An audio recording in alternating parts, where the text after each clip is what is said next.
Ayan, hello mga Kalingap, welcome back to our channel. This is me Kalingap Edu.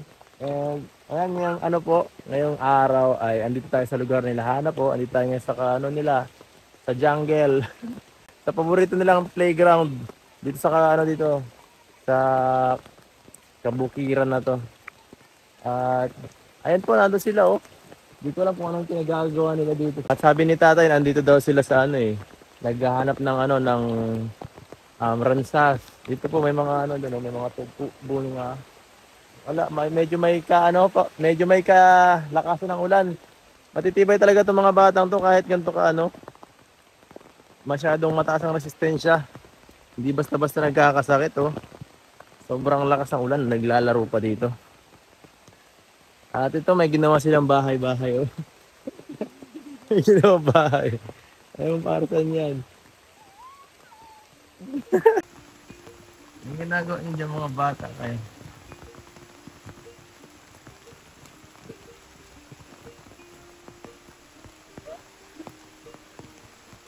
Hello!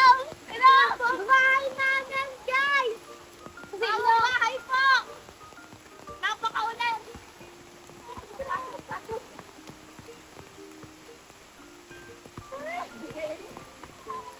Ang ginagawa dyan.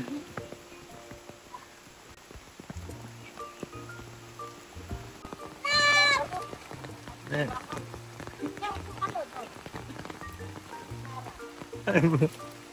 Dito lang po kayo natutulog! Ayos na po kami! Anong bira? Hello! Ang bira. Ayun. Ipulot! Ayun. Minta! Grabe, ang birang trip yan. Pang-klase pang trip nila. Ang bira. Ang aming bahay! Ito po, mga basan sityo. Grabe. Oh, yan ang ginagawa natin dyan. Kami nag-ano Nagpapahinga ka muna. Ito, nagtabaan. Butit di ka na, nagpapahulaw kayo. Oh, naglagawa, bahay-bahayan pa kayo. Nagpapahulaw po kami. Bahay-bahayan po sila. Oh. Kawawa naman tong batang ito. May natagpuan po ako mga kalingap na 3 bata dito sa ano. 3 bata dito sa gubat. Yan po. Ito, talagang mukha siyang mukhang ano to? Mukhang aita. Itong isa mukhang aita guys, napakaitim mo. Ne, naiintindihan mo ang salita ko, ne? Gano'n na kayo katagal dito naninirahan? 3 buwan na po.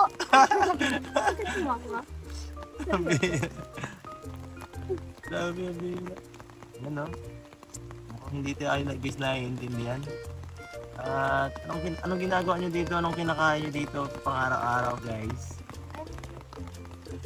Malamok ba dito? Minsan po may ahas dito, dinadalaw po kami ng mga kaibigan nila. Grabe, may mga ano pala dito, delikado pala dito eh. Hindi, oh, papakita nga natin yung likuran ng bahay, parang butas eh. Uy, wala pala ang likod to. Ang likod ng bahay nila guys ay open. Open. Kalahati lang pala yun.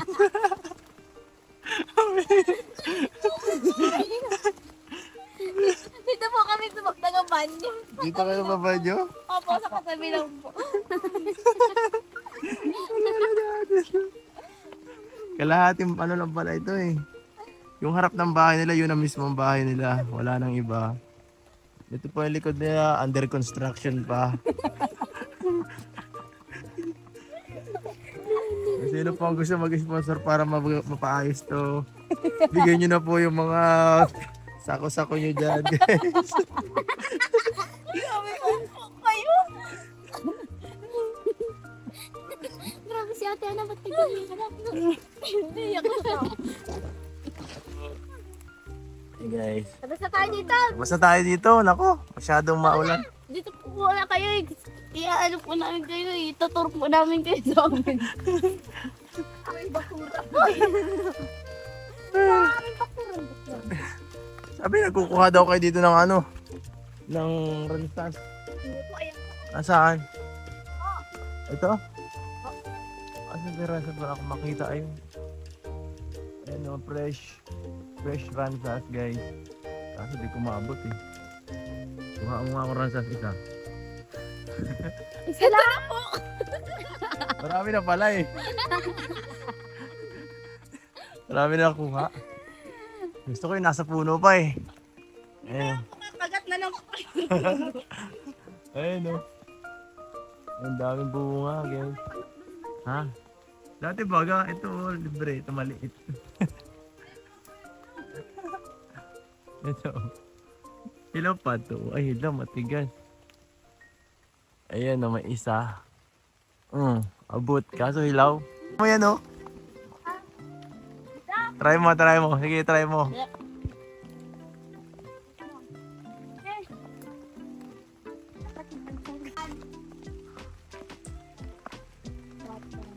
Hilaw.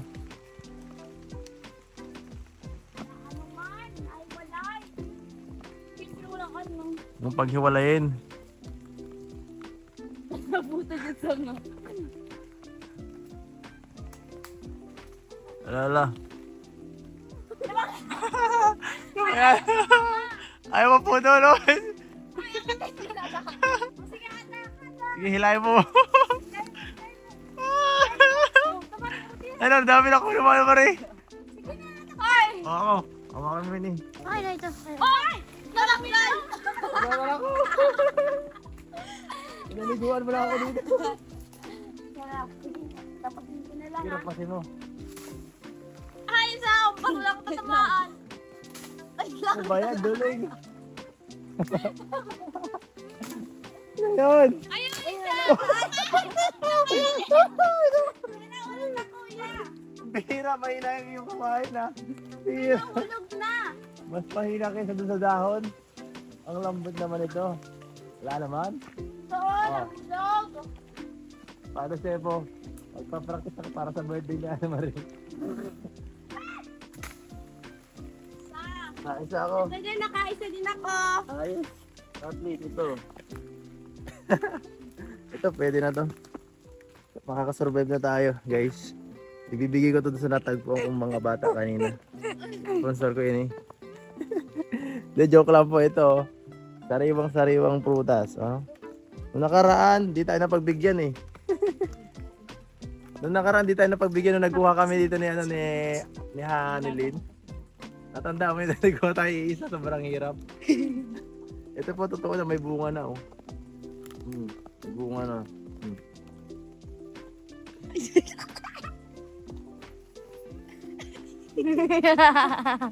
Ang sarap.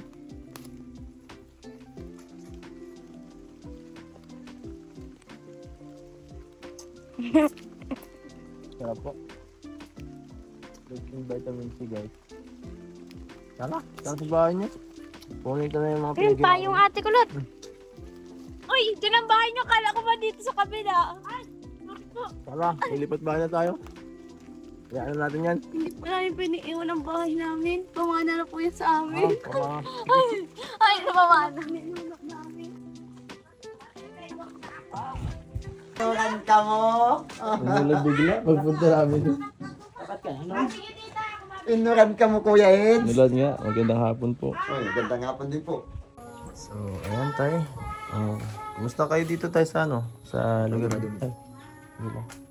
Okay lang naman, Kuya Edo. Kaya lang, hindi nga nakatrabaho at ano. Wala tayong ano ngayon, maulan. Maulan ngayon. Kaya, nanguha lang muna ako ng gatong at paug naubos yung kalan ko. Di may tuyo-tuyo na akong gatong sa agunan. Nabalitaan nyo na tayo sa ano yung kay nanay. Ay, siya na, Kuya Ed, na panood ko. Yung saan daw. Ay, Doon daw gusto nyo. Hindi ko alam kung ano. mabuti yung Kuya Edo nang mabahayan sila doon. At kawawa naman. Kaya nga eh. Pag nagtag-ulan, kita mo na yung bahay nila. Kawawa. Yun nga po. Saka pag dyan sa taas, malapit-lapit sila sa may school. Malapit pa sa kalsada. Kung may sila, pwede silang makitap ng kuryente doon. Hindi gaya dito sa akin, walang kuryente, talagang sa kadiliman tayo dito. May solar kami. Kung dito Lapit lang sa makakatipid sila sa budget. Kasi yung buhangin, kung ihahakbadin mo, edi bibili ka lang ng simento. Yung hollow blocks, kahit 100 yata. 8x10 lang sana ang bahay. Okay na yun. Sayang dun. Doon pa kasi pag halos kung tutusin, lupa pa lang. Wala na. Ay, kasi wala man akong magagawa sa desisyon nila. Desisyon nila yun. Saka sayang kako ang pera dito kako sa akin sa baba. Kahit anong mangyari, hindi ako magiging salaulang kausap. Kasi tinutulungan niya ako ni Kuya Ido. Kung papalisin ko sila, ako naman ang nasira kako dun sa mga nag-i-sponsor sa amin. Tinutulungan nga nila ako, ganun pala ang asal ko. Yun nga rin naisip ko na parang, ay si tatay, alam ko na ang ugali niyan. Kaya hindi naman basta-basta magkaganon. Kasi Kami ko ay tinutulungan. Pangit kasi kung kami tinutulungan tapos gaya nun, alam naman natin na wala din. Pansamantala dyan siya. Kasi pag malalaki na yung anak niya, wala namang problema kung aalis na sila. Madami na nagtira dyan ko sa amin dito. Nung amin pa ito, itong malawak pa itong hawak ng tatay ko. Halos lahat ng nakatira dito, halos yung kamag-anakan niya na Pamakoy. Ngayon ang magagamit na yung lupa, isa-isa sila nag-aalisan. Pero maayos naman na mga kausap kasi matagal sila dito sa amin. Kaya dito sa amin, hindi kami nagpapalis ng tao. Kusa na lang silang umaalis. Yung iba kasi, nagbili na ng sariling luti. Gaya dyan sa urban, yung nabinigay ng gobyerno. Andyan yung karamihan, nagsipaglipat. ito po tayo, itong sarili yung lupa ito. Ay, itong 2 hektarya. Sa inyo. Andyan ang munyang kwedo. Kaya hindi kami pwedeng lumabas dyan. Kaya itong tuloy na ito, kita mo yung kwedong danaw na yan, itong malihan ko. Kung saan yan nakatumbok, diretso yan, hanggang doon sa labog. So yun yung pala sayang talaga. Oo, yan dulong yan Kuya Edo, hindi na amin yan. Kasama dati ng lupa namin, ito yung may maisan yan. Ngayon, dinintayan ng may-ari. Ay, may kilim na, arandiya. Tapos yung kalahating hektarya, ibinigay dun sa papa niya kasi naging 2 yung tinan sa 7.5 kasing hektar. Kaya napapunta sa papa ko, 2 hektarya. Andyan na yan, release ng niyan, yung titulo. Pati yung sa pagkatotoong sa papa ko na, andyan na yung ibang tawag doon, nalimutan ko yun certification. Andyan na Kuya Edo. Na wala nang problema. Ay kung hindi to sa amin, hindi na ako magpapagawa ng ganitong bahay. Kaya Hindi ko sasayangin dito yung to. sponsor. Pag naaalis ako, paano pala yan? Yung logi ko. Pamilya din yun dito, nagpapakahirap din sila. Alin po? Yung mga sponsor ko Edo, kaya ang gusto ko, kung yung pera nila dapat, mailagay naman dun sa magandang gusto. Yun nga rin naisip ko talagang kapag sa ganung kalaking kahit akong ito Kuya Edo, kung ako ang mag-i-sponsor sa tao, sisiguraduhin ko na yung makikita kong matagal-tagal, matagal talaga. Eh kung nakakabit, gaya nung napanood ko nga na hindi pala sa kanya yung luti, mapasiminto, ito paano na? Mastos ka ng 100,000. Gaya nito sa akin, mabigat-bigat ang gastos nito. Nasa 70 ito. Yung 2 kwartong yan. Eh kung yan binili pa yung materialis niyang Kuya Edo, ay ang 150 dyan. Yung buhangin, bato. Ay mas talong sa kayang kahoy na yun. Kung binulpit pa natin yan, ay talagang wala. Madadami tayo. Kaya nilibre nila yung siyempre yung tulong na yun. Gusto ko rin mapaganda yung bahay ko. Ay, di bali magsakripisyo na ako. Kasi mahirap kita ng pera dito. Kasi, siguro yung kaya nag-isip-isip din si nanay kasi may nagkwento rin sa akin si nanay na yung tungkol dun sa isang beses daw yung kayo. Ay, okay do. Nagiinom daw tapos ayaw niya nung ganun. Hindi kami nag-inom doon. Napadaan kami nito na nakainom. Nung nakabisita daw kayo dun. Tapos gabi pa daw. Gabi Kuya Edo. Gabi talaga. Ako hindi na masinungaling. Kadami-daming tao nakakita naman. Kahit yung kapitbahay niya, tinatawanan nga ako. Ay alam naman nila Kuya Edo na ako, madalang akong uminom. Kahit sabihin pa dito, madalang nila ako makita. Talagang madalang nakakapagsabi kung mainom ako dito. Minsan 1 buwan, 1 bisis. Minsan wala. Kung gusto kong mag-inom na ako lang, ay akit ako dun sa taas. Yung binibilhan mo kay Virgie, yung binibilang ko dun sa may doon ako madalas pag ako masakit ang katawan ko. Timing 1 kabayo. Nung po nun, galing kayo dito tapos pumunta kayo doon? Ay, hindi Kuya Edo. Doon kayo galing sa kabila. O, sa kabila. Hindi Ay. kami galing dito. So, Hindi ako dito Kuya Edo napainom sa bahay. mm, Kasi ang sagot ko Kuya Edo, hindi baling umuwi akong lasing. Wag lang ito yung dito iinom kasi mga babae ang anak ko. Kaya uwi ako, mag-isa ako. Wala akong kasama.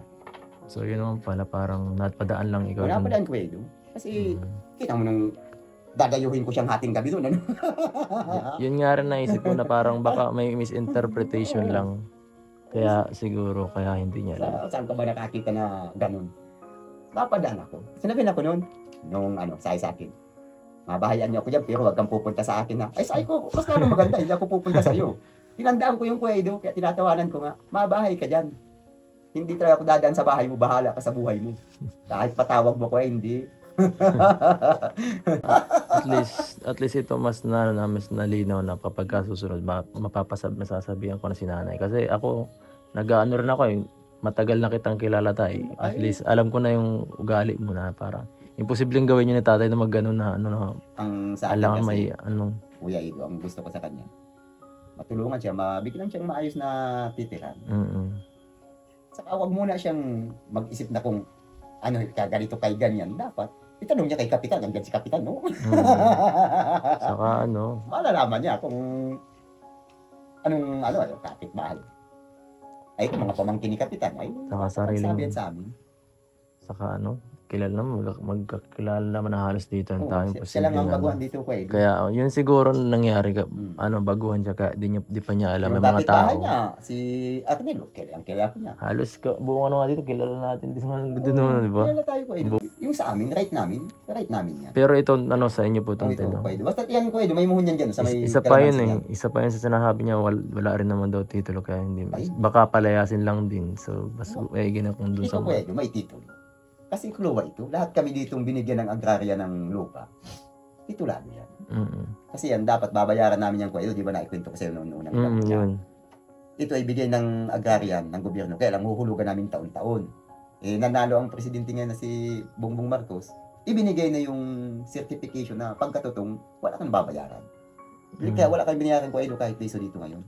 So, ito tayo, salamat at sa pagpapa-explain ng at least alam na malalaman niya ni nanay na ikukwento ko na. Hindi nga kami ko ay doon nagkakausap noon. Walang mapanood ko sa vlog. Hindi ko na sabihan na pinayaan mo lang sana kakot na kung saan ang Ang tanong lang sa akin na doon, ikaw kung saan ang estimate mo pwedeng mapapaganda ko. At saka yung mapapaganda yung tulong na matatanggap ko, hindi doon ako. At yan, ito, yung sunod na lang, titingnan lang natin kung anong desisyon nila, tatanungin ko na rin. Matagal-tagal pa. So ito, galing tayo kay Tita Mercy, nagbigay siya ng ng 2,000 para sa allowance. Oh. Kahit Sabado may pasok ka. Ano siya? Kahit kahapon ko may pasok sila. Pasok. Kailan? Kay Bones. Oh. Ayan na. Bigay daw yan, allowance nyo. Galing kay Tita Mercy. Thank you po, Tita Mercy. Bago po yatang sponsor yan. Matagal na yan, kaso bihira mo. Ang alam ko lang lagi si Ma'am Nilda, si Ma'am Lavinia, si Ma'am Rochelle. Oo nga ni. Tapos sino pa yung isa? Si Sir Lito. Sino pa, mga natatandaan kong si Ma'am Banis nga, mula nung magpadala ng madami, hindi ko na yun, isa din yun. Tapos yung Kisi-Kisi ba yun? Yung nagbigay ng bag. Pambihira kabisa mo lahat Kasi Kuya Edo, kung may listahan nga lang ako niyan, kasi yung binibigay nila, gusto ko makita nila. Para hindi sabihin na, uy, binigyan to, hindi ko nakita. Ayoko po. Kasi po yan para sa mga anak ko tinutulong nyo, hindi para sa akin. Kaya nakakatawa dahil siyempre pinagpapahalaga nila tatay yung mga binibigay. Hanggang ngayon, kilala lahat ng nagbigay. Notebook basta inaalala ko yung mga kain kong pagawa ng bahay, nakikita ko. Ay, Sir Lito ito. O gaya ni Ma'am Lavinia, yung laptop, andyan. Maaalala ko kung mga sino ng mga nagbigay. Yun? Yung laptop Tita Lydia. Alam po, kaya po, Tita Lydia. lahat po ng nagbibigay na nakikita ko, kung nakikita, maganda po. Yung pinto nga po, ayan, kita mo. Hindi ko alam kung sino po nag-sponsor niyan. Yan ang hindi ko maalala. Tinitnan na ako Yung po 2 pinto. O yung CR, mabuti yung kurso ni Gro, si Kuya Ido. Siya nga din. Lahat yan kasi Kuya Idol nakalagay. Kasi gusto kong maalala yung mga tumutulong. Kasi matanda na din ako. Sila matanda na din siguro. Yung mga anak kong pasibol. Malay mo, mas matanda pa ako sa mga tumutulong sa kanila. Kaya, ito lang bahay ko. Itong pinagawang kwartong ito, pinagtulong-tulungan. Ayan.